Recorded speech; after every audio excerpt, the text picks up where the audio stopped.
Welcome back to Iraqi Dinar Today latest news.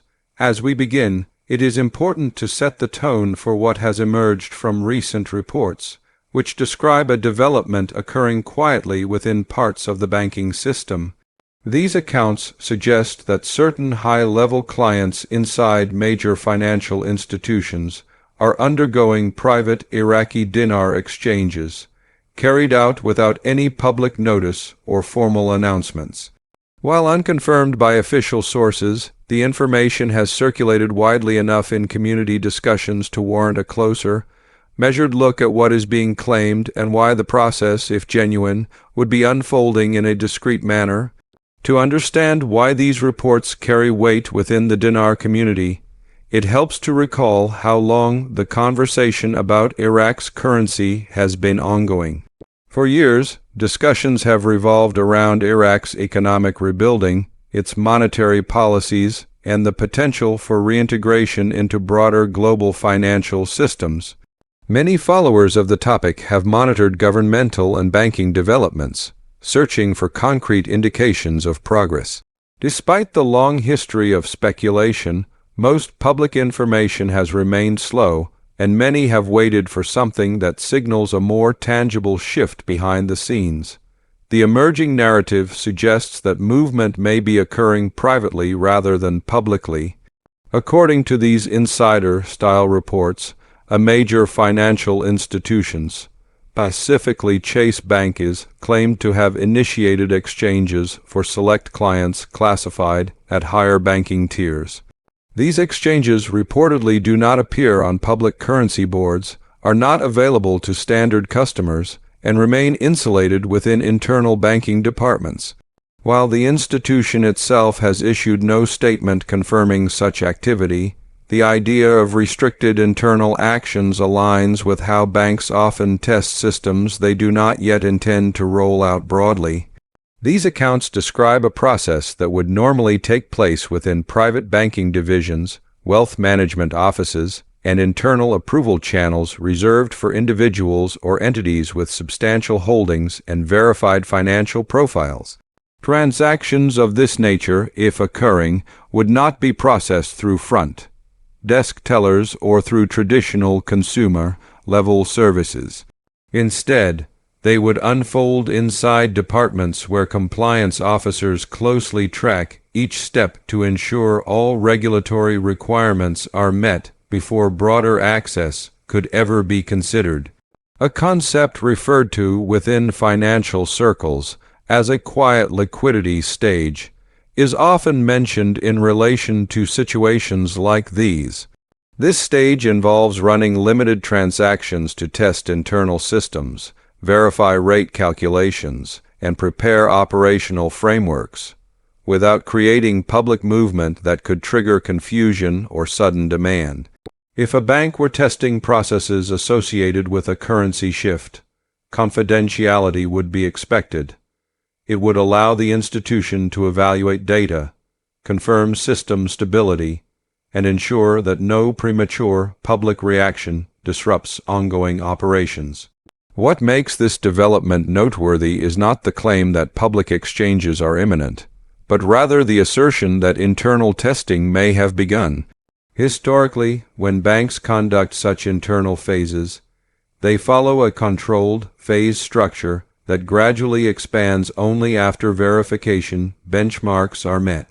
If these insider reports are accurate, they would represent a transition from theoretical discussion to operational testing, an early stage in a longer process that is not yet accessible to typical customers. To understand why only certain individuals might participate in early phases, it helps to look at how banks categorize clients. Financial institutions divide customers into tiers based on assets, transaction history, and overall financial influence. Those in private or VIP divisions often include corporations, institutional investors, or individuals with high liquidity. These groups typically transact through private advisors who have higher-level authorization. Their activities do not appear in general public databases, meaning any early exchanges would remain unseen by the broader customer base. A question that naturally follows is why such steps, if real, would be carried out quietly rather than publicly. Banks aim to maintain system stability above all else. Sudden public attention to sensitive internal processes could lead to operational strain, unexpected customer traffic, or misinformation spreading rapidly.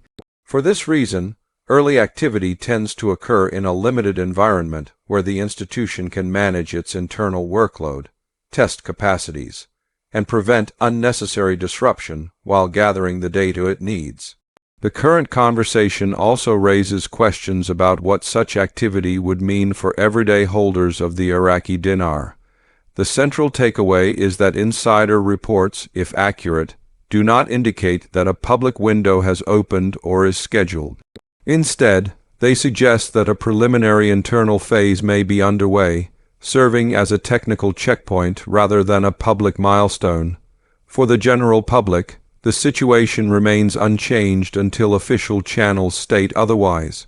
These early reports should therefore be viewed strictly as informational, not as signals that individuals should attempt to take action. Much of the original discussion surrounding these reports has included reminders about organization and documentation. While those suggestions were framed as strategic advice, it is more appropriate to restate the underlying principle neutrally. Anyone following currency-related topics should maintain good personal records, understand their jurisdiction's financial regulations, and remain aware of how foreign currency transactions are treated by their local laws. These considerations apply broadly to any international financial activity and are not specific instructions related to the dinar. Tax requirements were another area previously described in strongly advisory language. Restated in a neutral manner, the point is simply that different countries categorize foreign currency gains in different ways, and individuals who engage in any type of currency exchange should generally be aware of how their local tax authorities classify such transactions. This is standard procedural information with wide relevance, independent of whether any specific exchange event occurs. The subject of diversification was also mentioned extensively. While the original transcript framed it as a strategy recommendation, it is more appropriate to treat it here as a general economic principle. Concentration in a single asset class carries inherent exposure, and many observers of global markets note that distributing resources across different sectors is a common practice in traditional financial planning. This helps contextualize the broader discussion without offering guidance tied to any specific situation. Privacy was another recurring theme. The underlying message is that individuals should use discretion when discussing their personal financial information in public forums. This is not specific to the dinar community. It is a widely understood principle of digital security. Sharing sensitive data online can attract unwanted attention, and observers often urge caution when posting about personal holdings of any kind, especially during periods of heightened public interest. Another part of the conversation concerned liquidity inside banks, described as one of the technical indicators that would accompany internal testing. In institutional settings, liquidity allocation involves verifying that sufficient funds exist to process transactions smoothly. If internal exchanges were happening, banks would naturally activate monitoring systems to ensure accurate settlement. Again, none of this confirms public movement. It simply illustrates the internal mechanics used by institutions during operational testing.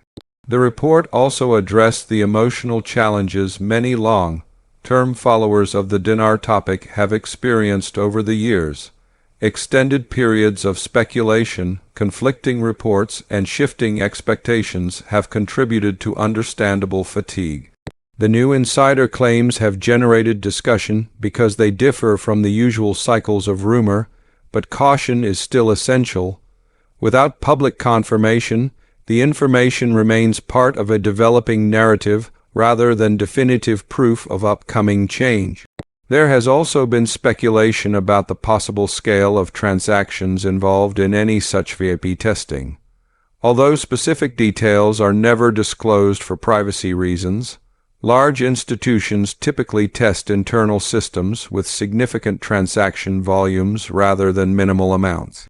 This reflects standard operational testing practices rather than anything unique to this particular currency.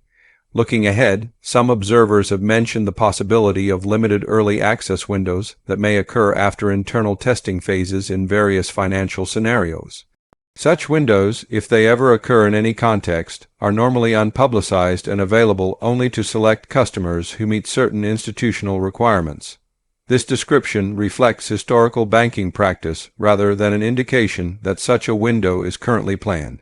International coordination was another major topic. Currency systems function within a global network, and changes to one country's currency often require cooperation among multiple financial institutions and regulatory bodies. If internal testing is indeed occurring, observers suggest there could be parallel activity in other regions, although no official announcements have verified this.